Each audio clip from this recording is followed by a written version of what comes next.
నమస్తే, నేను అడ్వకేట్ శ్రీనివాస్ చౌహాన్.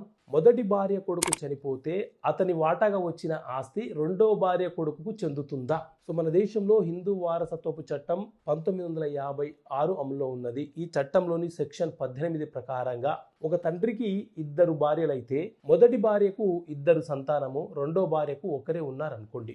ఆ తల్లి తండ్రి మరణించిన తర్వాత ఈ ముగ్గురు, మొదటి భార్య పిల్లలు, రెండో భార్య పిల్లలు ముగ్గురు వాటాలుగా తమ తల్లిదండ్రుల ఆస్తులను వాటాలుగా పంచుకున్నారు. కానీ మొదటి భార్య కొడుకు ప్రమాదవశాత్తు మరణించాడు అనుకోండి. ఇప్పుడు అతని వాటా ఎవరికి చెందాలి అని అంటే, ఒకవేళ అతను మ్యారేజ్ చేసుకొని ఉంటే అతని పిల్లలకు చెందాలి. అతను మ్యారేజ్ చేసుకోకపోయి ఉంటే అతని యొక్క తండ్రికి తల్లికి పుట్టినటువంటి, అంటే మొదటి తల్లికి పుట్టినటువంటి కొడుకు లేకపోతే కూతురు ఎవరైతే ఉంటారో అంటే అతని తోబుట్టులకు మాత్రమే చెందుతుంది. కానీ రెండో భార్య కుమారుడికి చెందడానికి అవకాశం ఉండదు.